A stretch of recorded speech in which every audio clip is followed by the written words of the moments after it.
kita ngerasa nggak bisa ini atau nggak bisa itu. Aku sambil minum ya, by the way.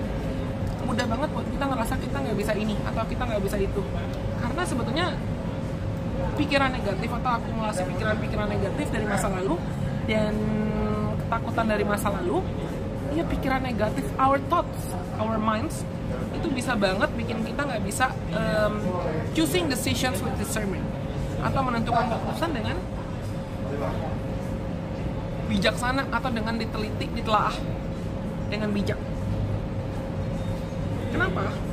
Kenapa nggak bisa? Karena biasanya sudah terpengaruh dengan ego atau gengsi.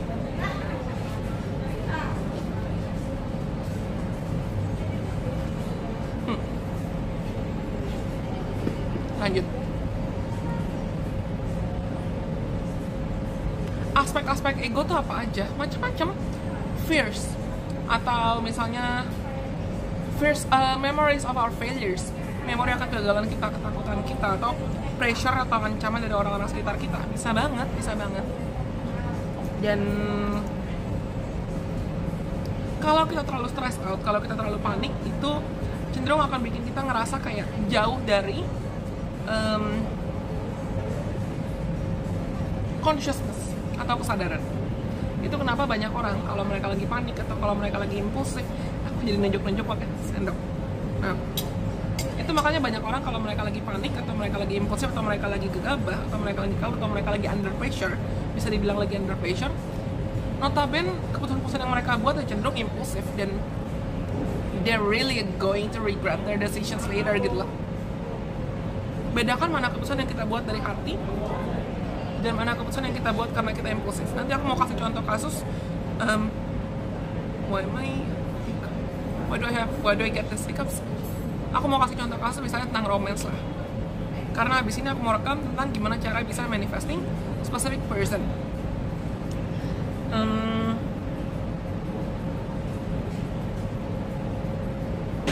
Contoh akumulasi pikiran-pikiran negatif yang muncul itu bisa penyebabnya bisa kayak aku bilang tadi, bayang-bayang ketakutan dari masa lalu, ghost from the past, atau kalau kita nggak sadar kita masih punya childhood trauma atau childhood memories yang bikin kita sakit. Itu bisa banget, bukan bisa aja jadi blockage atau jadi batu sandungan. Dan biasanya memang keputusan-keputusan kita itu cenderung dibuat oleh wounded inner child, sisi anak kecil dalam diri kita yang luka, sisi anak kecil dalam diri kita yang mungkin nggak terima kita pernah diperlakukan seperti ini, kita pernah diperlakukan seperti itu, dan lain sebagainya. Aku ambil contoh kasus. Aku bisa bilang aku ada kayak bills for like credit card or something.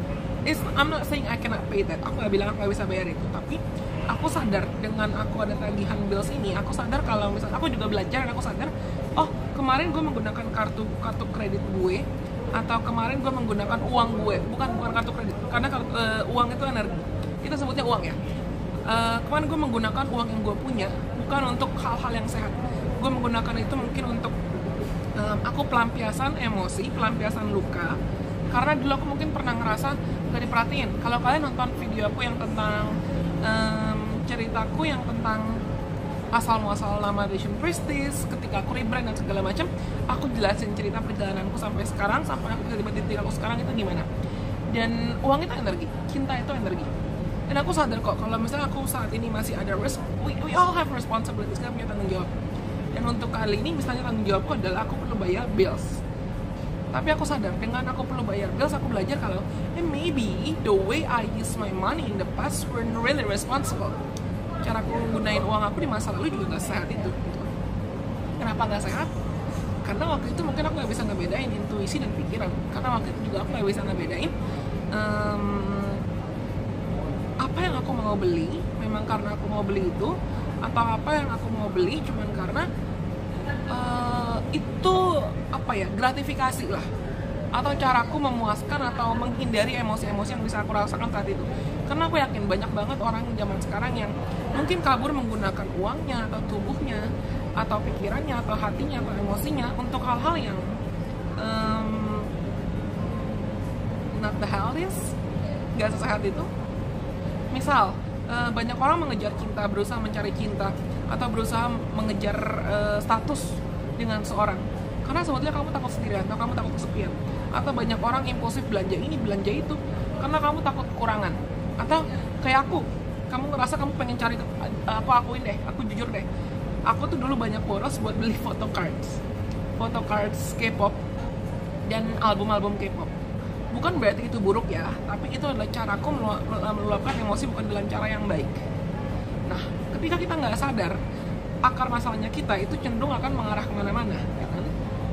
Mungkin pikiran aku saat itu bilang ke aku kayak, ya udah fun, ya udah Steph, ya udah fun, beli aja buat sekarang, toh kamu senang, toh kamu happy, toh kamu nggak ngerasain sedih.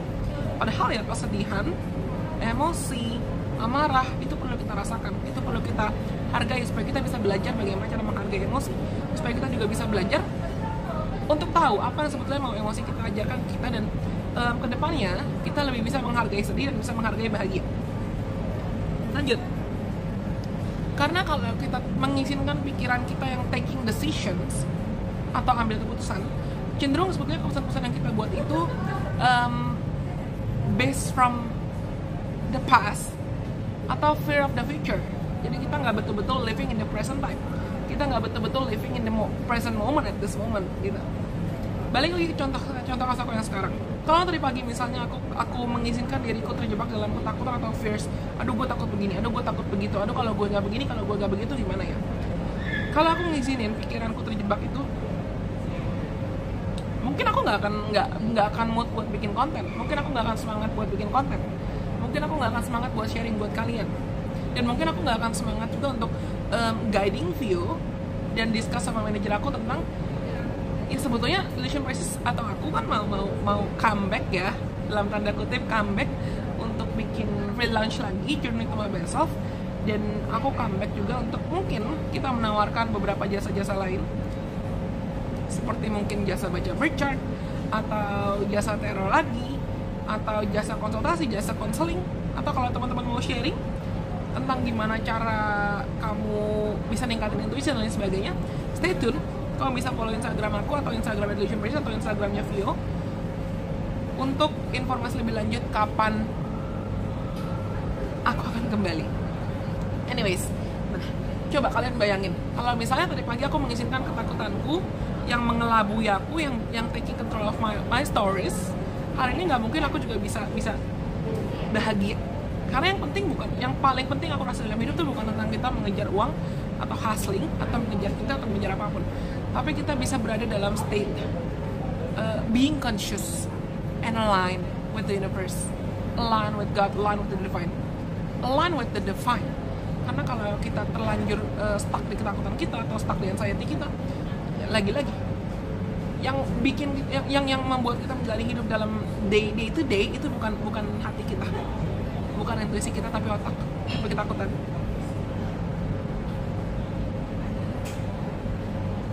Gak mungkin kan aku bisa nari enjoy gini. Ketika kita mengizinkan misalnya rambutku, kayaknya aku pengen ngecat rambut lagi deh guys. Anyways,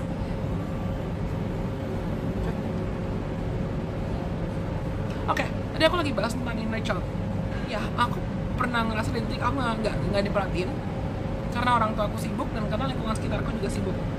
Nah, mungkin teman-teman juga punya trauma masa kecilnya masing-masing. Entah itu nggak diperhatiin, atau kamu ngerasa nggak cukup cinta, atau kamu ngerasa kamu punya trauma mungkin parahnya kayak pelecehan seksual atau gimana. Karena aku pernah dapat klien, dia punya trauma pelecehan seksual atau sexual harassment, dan traumanya itu dia lampiaskan ketika dia dewasa, dia mencari kepuasan seks yang berlebihan atau jadi kayak manik gitu loh. That's not healthy. That's really not healthy. Karena seks itu juga energi exchange ya. Ada pertukaran energi yang pasti terjadi ketika kita melakukan hubungan seksual dengan siapapun. Kan kemana-mana, contekan gue. Nah biasanya sebetulnya kayak aku bilang di awal, keputusan-keputusan yang kita buat itu sebetulnya bisa jadi, kalau memang kita bisa dengerin kata hati atau dengerin intuisi, itu adalah jawaban dari intuisi kita. Tapi kalau misalnya keputusan yang kita buat itu pure berdasarkan ketakutan kita, cenderung keputusan yang kita buat itu, kalau kalian gak sadar, keputusan yang kita buat ketika kita terjebak dalam pikiran bukan dari hati, itu adalah keputusan yang kita buat karena ada rasa takut.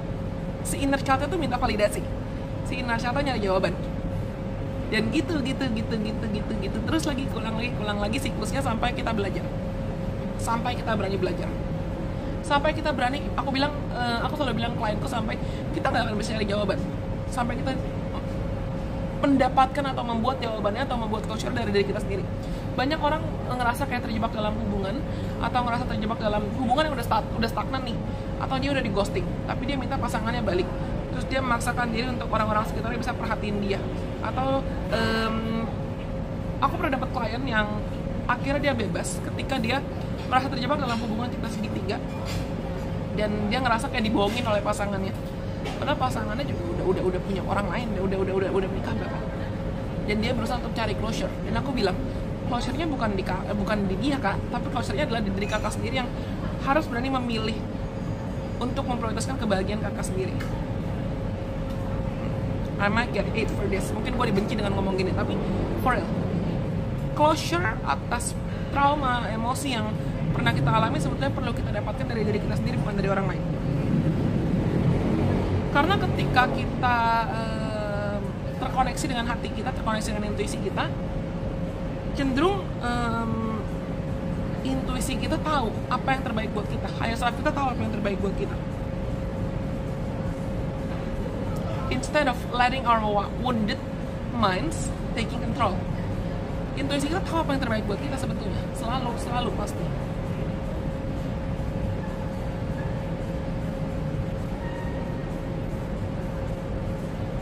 Karena banyak orang tuh menurutku berusaha untuk mencari cara, ya gimana caranya sih supaya aku bisa percaya sama Tuhan, gimana caranya supaya aku bisa attract abundance, gimana caranya supaya aku bisa begini, gimana caranya supaya aku bisa begitu. Padahal sebetulnya bukan gimana caranya kita bisa dapetin itu, tapi gimana caranya yang perlu kita perhatikan, bukan gimana cara how could we get that, how could we achieve that, tapi lebih ke coba tanya ke dirimu sendiri, tanya ke diri kita sendiri. What do we need to do to remove the blockage in order for me to get aligned with that? What do I need to do to remove the blockage so I can be aligned with love, with light, with abundance? Kalau kamu ngerasa kamu mungkin saat ini lagi ngadepin masalah ini, masalah itu, bla bla bla bla, dibandingkan kamu tanya kapan masalahnya selesai, tapi coba tanya, kira-kira gimana cara atau apa yang perlu saya lakukan supaya saya bisa membebaskan diri dari blockage ini dulu. Ibaratnya gini, kamu lagi nyapu jalan lah, kita lagi nyapu jalan, halaman rumah kita kotor. Jadi kita lihat halaman rumah kita kotor, bukannya kita langsung beli rumah, silakan kalau kamu ngerasa kamu mampu. Tapi yang perlu disapu adalah jalanannya kan, supaya pandangan kita bersih lagi dan kita bisa melihat apa yang bisa kita nikmati dari apa yang sudah kita miliki. Karena rasa syukur atas apa yang sudah kita miliki, itu yang nantinya akan jadi magnet untuk menarik apa yang sebetulnya memang sudah on the way untuk hadir ke dalam hidup kita. Well, aku rasa video 21 menit yang aku nggak duga 21 menit ini bisa bermanfaat buat teman-teman dan membantu kalian memahami lebih dalam apa bedanya living life based on our hearts and our mind. Contoh kasus, ambil ceritaku tadi. Mungkin kalau aku terjebak dengan kepanikanku, ketakutanku, belum tentu aku sekarang bisa makan es krim. Belum tentu sekarang aku bisa bikin konten. Mungkin aku cuman kayak galau, nangis, stres, meratapi masa lalu, atau marah sama realita, atau marah sama Tuhan. Aku rasa cukup sekian video untuk kali ini. Semoga video ini bermanfaat buat teman-teman. Sampai kita bertemu lagi di kesempatan. Bye bye, God bless, I love you.